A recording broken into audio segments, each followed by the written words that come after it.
नमस्कार दोस्तों। आपका स्वागत करता हूं आप ही के यूट्यूब चैनल में।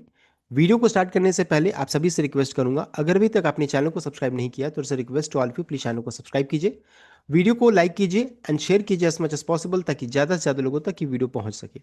तो चलिए स्टार्ट करते हैं। जहां पर देखिए आज हम लोग डिस्कशन करेंगे about LG electronics India share के बारे में, जहां पर अगर चेक कीजिएगा तो रिजल्ट के बाद स्टॉक में भारी भरकम गिरावट देखने को मिली 3.42% के टर्म में, एंड क्लोजिंग प्राइस 1616 का देखने को मिला।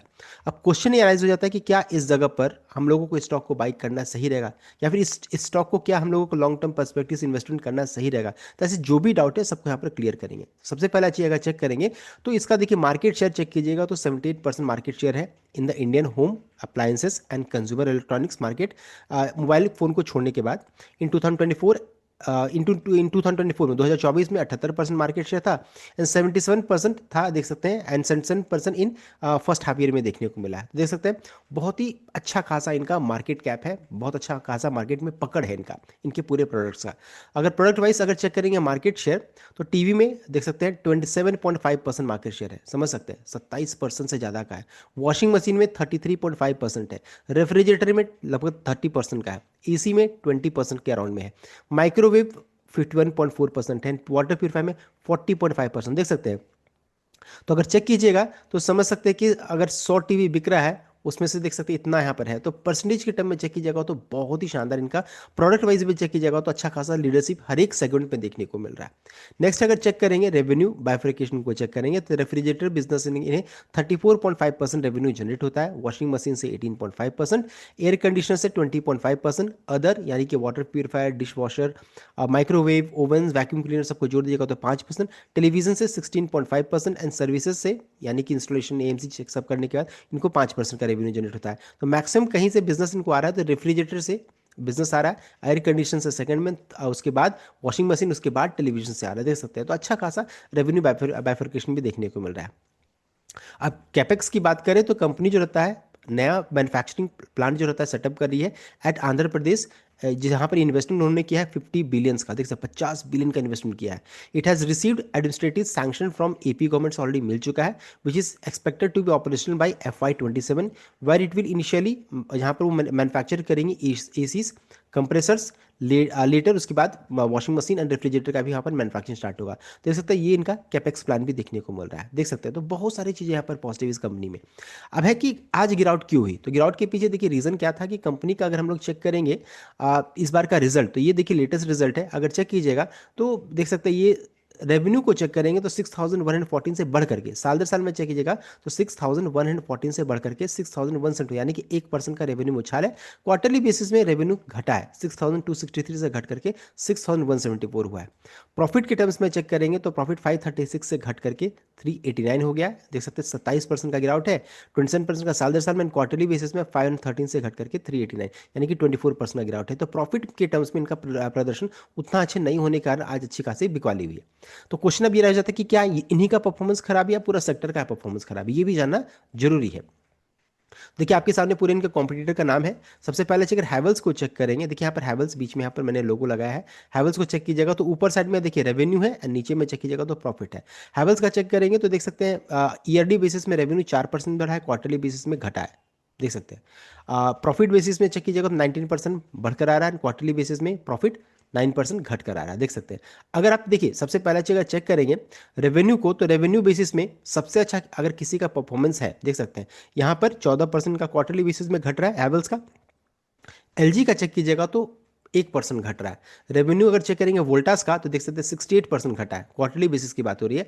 साथ साथ अगर चेक करेंगे ब्लू स्टार का, देख सकते हैं द ब्लू स्टार का 23% घटा है। एंड अंबर एंड इलेक्ट्रिकल्स का चेक करेंगे तो यहाँ पर देख सकते हैं इनका रेवेन्यू 109% घटा है, देख सकते हैं। तो अगर रेवेन्यू के टर्म्स में चेक करेंगे तो सबसे अच्छा किसी का प्रदर्शन है तो एलजी का देखने को मिल रहा है, देख सकते हैं सबसे अच्छा परफॉर्मेंस किसी का है तो एलजी का यहाँ पर देखने को मिल रहा है। साथ ही साथ अगर मान लीजिए हम लोग प्रॉफिट को चेक करेंगे तो प्रॉफिट के मामले में देख सकते हैं इसका क्वार्टरली बेसिस में 9% घटा है, ईयरली बेसिस में 19% बढ़कर आ रहा है हैवल्स का। एलजी का देख सकते हैं यहाँ पर अच्छा खासा गिर कर आया है। वोल्टास का सबसे खराब परफॉर्मेंस यहाँ पर देखने को मिला 76% ईयरली बेसिस में एंड 77% क्वार्टरली बेसिस में घट कर आ रहा है। ब्लू स्टार का चेक करेंगे तो 3% ईयरली बेसिस से बढ़कर आ रहा है, ईयरली क्वार्टरली बेसिस में घट रहा है। नंबर का चेक करेंगे तो लॉस मेकिंग कंपनी हो गई है। तो सबसे देखिए खराब परफॉर्मेंस किसी का यहाँ पर अगर देखने को मिल रहा है तो सबसे पहला में वोल्टास का नाम है, दूसरा में चेक कीजिएगा तो आप देख सकते हैं अंबर का नाम देखने को मिल रहा है, तीसरा में एलजी का नाम है, एंड फिर उसके बाद चेक करेंगे तो ब्लू स्टार का परफॉर्मेंस थोड़ा सा better in comparison to LG, and उसके बाद एलजी का है, and सबसे अच्छा किसी का चेक करेंगे तो आपका हैवल्स का देखने को मिल रहा है। तो यहाँ पर देखिए अगर परफॉर्मेंस चेक करेंगे तो पूरा सेक्टर का ही परफॉर्मेंस यहाँ पर नेगेटिव साइड में देखने को रहा पूरे सेक्टर का। उसमें अगर रेवेन्यू के टर्म्स में चेक करेंगे तो एलजी आगे है, हालांकि प्रॉफिट में कमजोर यहाँ पर देखने को मिल रहा है। तो इस कारण से पिटाई भी हुई है, इस कारण से आज गिरावट भी देखिए देखने को मिली है। तो ये हो गया जो जो भी गिरावट होना था, हो सकता है और थोड़ा सा और गिरे, उसके बाद फिर अचानक फिर रिवर्सल भी यहाँ पर स्टार्ट हो जाएगा एक सपोर्ट लेवल के बाद से, बिकॉज पूरा सेक्टर अंडर परफॉर्म कर रहा है, लेकिन अब बहुत सारे पॉजिटिव ट्रिगर यहाँ पर से स्टार्ट हो रहा है। तो हम लोगों ने देखिए पूरा सेक्टर वाइज एनालिसिस कर लिया, सभी स्टॉक्स में अच्छे खासे जो रिजल्ट जो रहता है सभी का, मतलब रिजल्ट जो रहता है उतना अच्छा नहीं है, ये कहने का मतलब है अंडर परफॉर्म कर रहा है पूरा सेक्टर। अब कॉम्पिटिटर का लिस्ट को चेक कीजिएगा तो अगर वैल्यूएशन वाइज चेक करेंगे तो कि इंडस्ट्री का पीवी रेशियो 55 है, 55 है। अगर उससे कंपेयर कीजिएगा तो एलजी इलेक्ट्रॉनिक्स काफ़ी सस्ते वैल्यूएशन में अभी भी ट्रेड करी, देख सकते हैं 53.3। वोल्टास काफ़ी महंगा है इंडस्ट्री से एंड एलजी से महंगा है। ब्लू स्टार देख सकते हैं इंडस्ट्री से भी महंगा है एंड एलजी से भी महंगा है। अंबर देख सकते हैं ब्लू स्टार से भी एलजी से भी महंगा है, इंडस्ट्री से भी महंगा है। क्रॉम्पटन ग्रीव्स सस्ता है दोनों से, इंडस्ट्री एंड एलजी दोनों से। वर्लपूल भी सिमिलर काइंड ऑफ थिंग है, दोनों से एलजी से भी सस्ता है एंड इंडस्ट्री से भी सस्ता है। वी गार्ड का चेक कीजिएगा तो देख सकते हैं एलजी से मैच कर रहा है, इंडस्ट्री से मैच कर रहा है। एंड हैवल्स का चेक करेंगे तो ये महंगा है, एलजी से भी महंगा है, इंडस्ट्री से भी महंगा है, देख सकते हैं। यानी कि बहुत सस्ते वैल्यूएशन में कोई लीडर स्टॉक है, बिकॉज ये नंबर 1 यहाँ पर इसका मार्केट है कैप, देख सकते हैं। तो लीडर स्टॉक आपको सस्ते वैल्यूएशन में मिल रहा है, देख सकते हैं। एंड साथ साथ इनके कॉम्पिटिटर से भी चेक कीजिएगा तो भी बहुत सस्ता है। तो अभी भी बहुत सस्ता वैल्यूएशन है इतना उछाल होने के बाद भी। अब आगे बढ़ते हैं, यहाँ पर अगर चेक कीजिएगा तो इसका आईपीओ तो अभी जस्ट आया ही और अच्छा खासा लोगों को रिटर्न्स आया।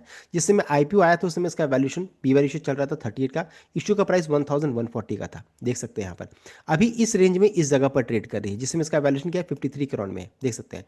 तो अभी भी जिन्होंने मान लीजिए बेचा नहीं होगा ये शेयर आईपीओ अलॉटमेंट के बाद, तो उनको 41% का अभी भी 40% का प्रॉफिट में अभी भी बैठे हुए हैं, देख सकते हैं। यानी कि जबरदस्त पैसा अभी भी उनके पास बना हुआ है। साथ ही साथ अगर चेक करेंगे कब ये स्टॉक महंगा होगा तो समझिए 1700 के ऊपर में, जैसे ही 1670 1680 या फिर 1690 के ऊपर में जाएगा, तब इंडस्ट्री का पीवी रेशियो जो हम लोगों ने चेक किया उसको फिर ये मैच करने लगेगा। यहाँ पर इंडस्ट्री का पीवी रेशियो है, तो इस जगह पर जाकर के ये मैच करे। इसीलिए आप चेक कीजिएगा जब भी उछाल होती है ना, तो यहाँ पर जाने के बाद आपको प्रॉफिट बुकिंग तुरंत में स्टार्ट होने लगता है, बिकॉज यहाँ पर जो लोग इनको अलॉट हुआ है उनको भी प्रॉफिट अच्छा बनता है, साथ साथ इंडस्ट्री से थोड़ा महंगा होने लगता है, इस कारण से प्रॉफिट बुकिंग होती है। अब है कि रिजल्ट चूंकि खराब आ गया है तो थोड़ा सा यहाँ पर इस कारण से प्रॉब्लम हो रही है इसको ऊपर भागने में।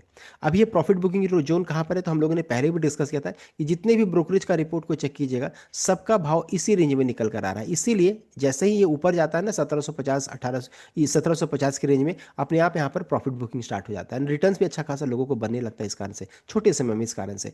तो यहाँ पर देखिए अब है कि जितने जो नेगेटिव चीज होना था सो हो चुका है। अब एक बेस बिल्डिंग होगा, थोड़े दिन तक कंसोलिडेट करेगा, उसके बाद फिर आपको अच्छी खासी तेजी देखने को मिलेगी। मान लीजिए 1700 के ऊपर में जाता है ये, तो उस समय इसका वैल्यूएशन 56.7 हो जाएगा। 1800 के ऊपर में जाएगा तो इसका पीवी रेशियो 60 हो जाएगा, एंड 2000 के ऊपर में जाएगा तो ये हैवल्स के पीवी रेशियो को मैच करेगा। एंड ब्रोकरेज का टारगेट को चेक कीजिएगा तो ये प्राइस सबसे हाई रखा गया है, ब्रोकरेज का सबसे हाई प्राइस अगर चेक कीजिएगा किसी ने अगर यहाँ पर अप्रूव किया है तो उन जो टारगेट सेट किया है वो 2000 करोड़ में है, तो फिर ये हैवल्स का जो पीवी रेशियो उसको मैच करने लगेगी। तो यहाँ तक तो दिख रहा है। अब है कि इसके ऊपर जाने के लिए कंपनी को अपना रिजल्ट को यहाँ पर लाना पड़ेगा, अच्छा लाना पड़ेगा नेक्स्ट क्वार्टर में। तो क्या रिजल्ट अच्छा आ सकता है उसको भी हम लोग आगे चेक करने वाले हैं। तो अभी क्या है वैल्यूएशन, अभी अगर चेक कीजिएगा तो काफ़ी सस्ते वैल्यूएशन में ट्रेड कर रही है। 1700 तक का लेवल यहाँ पर कभी भी आ सकता है। उसके बाद जो रहता है थोड़ा थोड़ा आपको जो रहता है थोड़ा सा आपको प्रॉफिट बुकिंग भी इसके ऊपर देखने को मिल सकता है। तो हम लोगों ने पूरा देखिए पीवी रेशियो चार्ट को भी चेक कर लिया है। अब आगे बढ़ते हैं, रिजल्ट क्यों अच्छा एक्सपेक्ट किया जा सकता है। तो रिजल्ट देखिए अच्छा आने के पीछे रीजन क्या है कि जीएसटी जो रहता है, जीएसटी को चेंजेस में अभी किया गया है। एंड यहाँ पर major goods and services reform have been implemented in India primarily from September 22, तो 22 सितंबर 2025 से जो रहता है जीएसटी में जो चेंजेस है उसका बदलाव जो रहता है उस समय से स्टार्ट हुआ है। The code change in rationalisation of the tax structure of two main slab, 5% for essential and 18% for standard rate with new 40% rate for luxury and sin goods, यहाँ पर देखने को मिला है। तो जीएसटी में बदलाव हुआ है। अब कंज्यूमर ड्यूरेबल सेक्टर में अगर चेक करेंगे तो पहले कितना था, तो 28% जीएसटी लगता था जो घट करके 18% हो गया, देख सकते हैं। इस कारण से क्या हो जाएगा, AC, TV, refrigerator, washing machine सभी सस्ता हो जाएंगे। अभी हम लोगों ने चेक किया इनका प्रोडक्ट, तो तो यहाँ पर इसी चीज़ों को वो बेचती है, तो डिमांड बढ़ जाएगा। एंड इसके अलावा कंपनी का देखिए फ्यूचर आउटलुक को भी चेक करेंगे, या फिर इनका जो Q2 FY26 परफॉर्मेंस आउटलुक को चेक कीजिएगा, तो यहाँ पर अगर चेक करेंगे देखिए बताया जा रहा है कि इस बार जो उन्होंने रिजल्ट जो दिया है उसमें अगर चेक कीजिएगा तो इन्होंने देखिए जिक्र किया है कमोडिटी प्राइसेस को लेकर के भी। तो देखिए परफॉर्मेंस जो थोड़ा यहाँ पर डिप हुआ, उसके पीछे बहुत बड़ा रीजन है, एक तो है ग्लोबल सेंटीमेंट और दूसरा कमोडिटी प्राइसेस हिट कर रहा है। अब ये Q3 FY26 का आउटलुक उन्होंने जो दिया है उसमें देखिए बताया कि GST rate realignment along with festive demand is expected to lift consumer sentiment and drive recovery। तो हम लोगों ने जीएसटी को चेक किया, जीएसटी देखिए डिमांड बढ़ा सकता है, ये अच्छा रीजन है। साथ साथ new introduction of LG essential lineup is gaining early traction, building strong connection with aspirational and first time buyer is under penetrated regional market में। तो जहाँ जो मार्केट में जो इनका पेनिट्रेशन नहीं है वहाँ भी पेनिट्रेशन करने में मदद मिल रहा है। कैसे? तो अभी जो इन्होंने इंट्रोड्यूस किया है एलजी एसेंशियल लाइनअप, उसको हम लोग आगे चेक करेंगे, उसके थ्रू जो नया मार्केट है उसमें भी एंटर करने में मदद मिल रहा है। साथ साथ while navigating short term challenges of geopolitical development volatility in commodity prices, we remain committed to making strategic investment that ensure long term profitable growth। तो कंपनी का देखिए फ्यूचर आउटलुक को भी चेक कीजिएगा नेक्स्ट क्वार्टर को लेकर के, वो भी बहुत ही शानदार देखने को मिल रहा है। स्ट्रैटेजीज में चेक करेंगे तो मेंटेनिंग प्रीमियम लीडरशिप, वो चाहते हैं कि प्रीमियम लीडरशिप बना रहे through introduction of product with industry leading technology. तो नया नया प्रोडक्ट डेवलपमेंट यहाँ पर देखने को मिल सकता है। Strengthen B2B business by leveraging opportunities in India, expanding infrastructure, expanding export footprint by capitalizing global market opportunities and entering new geographies। देख सकते हैं scaling up AMC business to drive service led growth and build long term customer relationship, establishing new production capacity to meet future domestic and foreign demand। तो जो इन्होंने strategies में जिक्र किया है बहुत सारी चीज़ अभी मैच कर रहा है।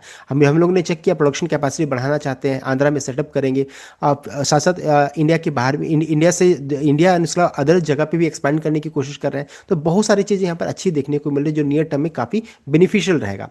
अब एक और चीज़ है कि अभी हम लोगों ने डिस्कस किया था एलजी एसेंशियल, ये चीज़ जो रहता है इनको जो मार्केट में अभी पेनिट्रेट नहीं कर पाए हैं या फिर एंटर नहीं कर पाए उसमें जाने में इनको मदद कर रहा है। जैसे हर घर अप्लायंसेस हर घर हैप्पीनेस, जो कि अफोर्डेबल रिलायबिलिटी है इसमें, design for Indian homes, smart and efficient, growing together with Indian consumers. तो ये इन्होंने डेवलप किया है, इंडिया को लेकर के स्ट्रैटेजी डेवलप किया है, जिस कारण से जिस मार्केट में अभी वो एंटर नहीं कर पा रहे वहाँ पर भी एंटर कर रहे हैं। तो इस कारण से क्या हो जाएगा, ये जितना चीज़ें कर रहे हैं इन सभी चीज़ों के कारण इनको वॉल्यूम इनका बढ़ जाएगा एंड इससे डायरेक्टली इंपैक्ट करेगा इनका फाइनेंशियल इंप्लीकेशन देखने को मिलेगा। तो यहाँ पर जीएसटी डिमांड बूस्ट भी इन फ्यूचर में नियर टर्म रिजल्ट जो भी आएगा उसमें आपको देखने को मिल सकता है। फंडामेंटल ब्रांड कंपनी का बहुत ही शानदार है। रिजल्ट अभी सेक्टर का चेक कीजिएगा तो खराब है, इस कारण से इसका भी रिजल्ट प्रभाव पड़ा है। रिजल्ट क्यों खराब है वो हम लोगों ने डिस्कस कर लिया। वैल्यूएशन वाइज चेक करेंगे तो वैल्यूएशन तो चीख के बोल रहा है कि ये खरीदारी करने का जगह है, बिकॉज इंडस्ट्री का पी/ई रेशियो से काफ़ी सस्ता है, लीडर स्टॉक है। तो देख सकते हैं इतने सारी चीज़ें यहाँ पर पॉजिटिव देखने को मिल रही है। मैं यहाँ पर क्या करूँगा, तो मैं यहाँ पर बाय एंड डिप की स्ट्रैटेजी से काम करने वाला हूँ। लॉन्ग टर्म पर्सपेक्टिव से यहाँ पर बाय करूँगा, 1-2 साल नहीं 3-4 साल, बिकॉज लॉन्ग टर्म में जितने भी इस सेक्टर के स्टॉक को पकड़ेगा सभी में चेक कीजिए तो अच्छा खासा रिटर्न्स बना है, मल्टी बैगर स्टॉक्स है। इंपॉर्टेंट सपोर्ट का लेवल क्या रहेगा, तो 1580 देख सकते हैं, 1500 मान लीजिए 1550 से लेकर के 1580 के रेंज में इंपॉर्टेंट सपोर्ट का लेवल है। ये लेवल अभी तक टूटा नहीं है, अगर टूटेगा तो फिर ये लेवल सपोर्ट का काम करेगा। तो ये लेवल इंपॉर्टेंट सपोर्ट है। अब मैं यहाँ पर कोई स्टॉप लॉस नहीं लगा रहा हूँ, मैं यहाँ पर बाय एंड डिप की स्ट्रैटेजी से काम करने वाला हूँ फॉर लॉन्ग टर्म, छोटे समय के लिए लंबे समय के लिए काम करूंगा। सो ये था कंप्लीट अपडेट। आई होप आपको लाइक किया, शेयर किएगा, चैनल को सब्सक्राइब कीजिएगा। Thank you.